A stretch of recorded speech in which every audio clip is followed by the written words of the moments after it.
Hypixel Skyblock has long been known for being a game where it has been unfriendly to casuals and pandering towards sweats and endgame players. However, now is the best time to get back into Skyblock for casuals and people looking to start their experience on this long MMORPG. But ironically, also the point in time where Skyblock's economy is also going to go downhill, which I will explain in today's video.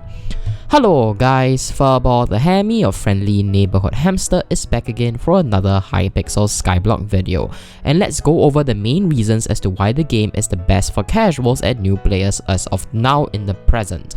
Simply put, mid-game and early game money making methods are actually very viable now. They are also non-competitive, rewarding, and also non-toxic. Back in 2019 and the early 2020, Zealot grinding has always been the tried and true method for mid-game players to use as the steep climb to grind to late and end game. However, Zealot grinding has always been and had an aura of toxicity, starting from Zealots being stolen by Dragon Armor users, to young Dragon Sweats taking all the Zealots, to Explosive Bow users, and as well as to Frozen Scythe users. This inherently creates a very toxic environment for mid-game players where you are thrown into the wild and expected to float, and if you can't float, you are called bad and get good. However, in the present, when the farming revamp arrived and farming holes got a lot stronger, people started to realize how farming crops is actually a very viable money-making strategy which can be done on your own private island without toxicity or competition at all. Farming cane gives one a lot of farming XP and also a decent amount of coins, while farming warts gives a huge amount of coins but no farming XP. In fact, farming is such a great activity for mid and early game players because when I tried my hand at farming, and as a farming 24 player who barely touched farming in my 2 years of playing since I only played dungeons and slayers in Hypixel Skyblock, I managed to make around 3 million coins per hour of cane and also reap a good amount of farming XP, which is useful for increasing your skill averages, which is a determinant of how good you are at the game as well. On the other hand, I have heard that players are able to earn anywhere from 4 million coins an hour to 7 million coins an hour for Nether Wart. Although you don't get farming XP from it, it is a great money making crop for early and mid game players.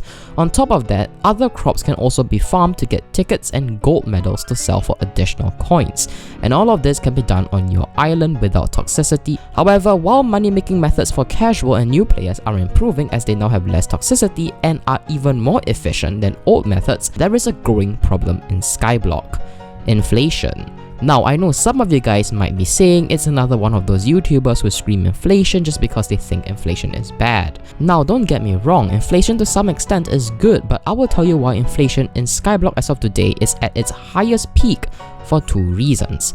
Number 1, minions. With the new community center giving away 5 million slots for free if you are willing to wait long enough, there will ultimately be an increase in minions on everyone's island. And minions since 2019, the birth of Skyblock, has always been a contributor to inflation but never a problem, because of money drains like dungeon slayers, dark auctions, and auction taxes, which draw money away from the economy which these minions generate as you sell to the NPC.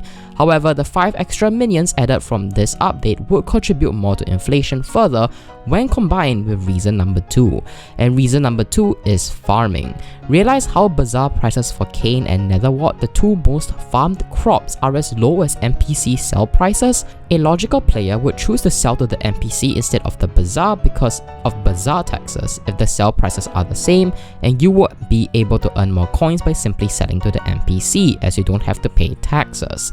This creates inflation and prints money into the economy because the NPC gives you coins for your crops instead of a player giving you coins for your crops. There are also some misconceptions that Flvff 7 ruined the economy just on the idea because players can make billions off Flvff 7. This is a common misconception because a money-making machine doesn't always equate to inflation. For example, if you have 35 million coins and a buyer has 300 million coins, you do Flvff 7 dungeons and get a NECRON'S Handle. You buy it for 35 million coins, the buyer then buys it from you for 250 million coins. Originally, both of you and the buyer had a combined 335 million coins, but now, after the transaction was made, you now have 250 million coins and the buyer has 50 million coins, making the money in the economy between you and the buyer dropped to 300 million coins, effectively draining 35 million coins from the economy. The addition of Hyperions and strong armor sets from Floor 7 doesn't destroy the economy, while it does make a lot of money. Instead, the addition of Floor 7 causes problems for game balance instead of the economy, but that is a debate for another day. On the other hand, for farming, assuming you and 2 farmers have 10 million coins each in your bank, both of you farm nether warts for 1 hour and you sell to the NPC because NPC prices are higher or equal to bazaars. The NPC gives you 6 million coins each for both of you in trade for your nether warts that you have farmed over the past hour. Originally, both of you had 20 million coins, but now the total money in the economy is 32 million coins after selling to the NPC. Now, this is what we call printing money and is the root cause of inflation.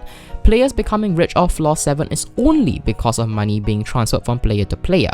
Money moving in the economy is okay and good for inflation because of auction and bazaar taxes. On the other hand, players becoming rich from farming is a cause for inflation because this isn't money moving from player to player but money moving from NPC to player, which results in the total amount of coins in an economy to increase. Back then, minions were the main source of inflation as people sold snow to the NPC, which is another source of money moving from NPC to player. So what is the solution to this inflation problem that I'm claiming here? The goal here isn't to nerf NPC sell prices because that would simply ruin the new player experience and force them to use a more toxic and worse money making method along with ruining the farming experience. The goal here is to keep the improved new player experience and curb inflation rates.